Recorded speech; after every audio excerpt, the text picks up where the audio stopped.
Rent prices just keep climbing, and for many families, making those payments is a source of constant stress. There are resources out there to help, but finding them can be overwhelming. Today, I'm sharing where to look for help making your rent when you can't afford it. Whether you're facing an immediate crisis or you just want to be prepared, this video will guide you to the right resources. Now, as we dive into these programs, please remember, funding is limited and not everyone will qualify for each program. Our goal is to connect you with as many options as possible so you have the best chance of getting help. But some programs may run out or have specific eligibility requirements, so just be aware of that. Let's start with government programs. There aren't really any great federal emergency rental assistance programs right now, but you may be able to get assistance from your local government. Many states require their towns or counties to offer welfare funds for local residents in need. These programs are not widely advertised, so you usually need to do a little digging to find them. Depending on where you live, this program may be called general assistance, emergency assistance, temporary assistance, town welfare, county welfare, indigent services, emergency aid, or something else entirely. To find these programs, it's usually best to call your city or county social services office and ask about it. Some areas will provide you money as a grant that you never have to pay back, while others may require you to sign a reimbursement agreement to repay the money over time. In most cases, these funds are legally required to be a payer of last resort, which means that they will only help you if you have tried everything else first. So don't click away from this video just yet, because we have a ton of other resources for you, and you will need to try those before you turn to your local county services office. So veterans may be able to get additional support from your local veteran service office. This is not the VA. Many counties have a Veterans Services Office or Veterans Financial Assistance Office that can connect you with local resources. When my family needed help with an emergency expense, our county Veterans Service Office contributed $800 toward our cause. It was really easy to get that help. We just needed my husband's DD-214, a little bit of other paperwork, and the bill we needed paid. So if you are a veteran or have a veteran in your household, definitely check with your county and sometimes even your city to see if they have a veteran service office that can help you. If you can't find that information easily on your local government website, your state's veteran office may be able to help you find your local office as well. Now, community action councils and similar organizations often have up-to-date information on rent relief programs in your area. Even though the widespread ERA program from the pandemic is closed, those organizations that participated in it may still know about additional localized rent relief programs that can help you.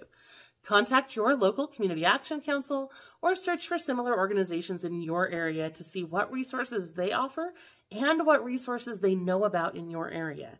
You can also call 211 as well for additional guidance. Fortunately, there are many options beyond government programs too.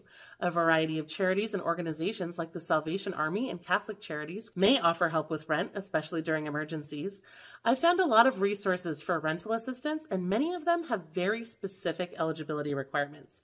So for the remainder of this list, I'm going to move very quickly. You can always get all the details on our website at lowincomerelief.com/rent-relief. Many charities focus on helping people with specific medical conditions. If you're struggling financially due to a diagnosis, there are some grants that may be able to help you. The Glenn Garcelon Foundation can provide grants for patients who have a primary brain tumor. You can apply for that on the American Brain Tumor Association website. Leukemia and Lymphoma Society can pay up to $500 toward rent for eligible patients through their Urgent Need program. The Pink Fund can provide up to $3,000 towards your rent if you have been diagnosed with breast cancer and are currently in active treatment and meet other requirements. Now, there may be similar charities for other conditions as well. Try searching your condition plus rent grant for more options. Some charities and programs offer rental assistance based on your specific job or industry as well. Here are a few examples. If you work in food service or restaurants and have children at home, CORE, that's Children of Restaurant Employees, may be able to offer you some help with your rent. If you are over the age of 50 and have played music professionally, you may be able to get rent relief from Pine Top Assistance League for Elder Musicians. If you have a Class A CDL and work as an over-the-road semi-truck driver, you may be able to get help from the St. Christopher Trucker Relief Fund, too. Now, if you worked for at least 5 years in the entertainment industry, you may be able to get help with your rent from the Entertainment Community Fund, which used to be called the Actors Fund, but I think they've expanded their scope a little bit. If you want to see if your profession has similar programs, you can search your job title plus rent help to see if you can find more. Now, of course, there are a ton of resources for military and veterans as well.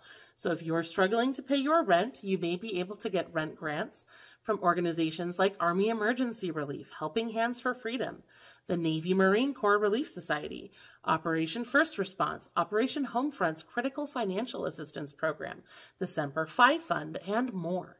We have a full list of those on our website as well. Now, there are also a ton of local programs that may be able to assist you with rent, but these vary widely by state.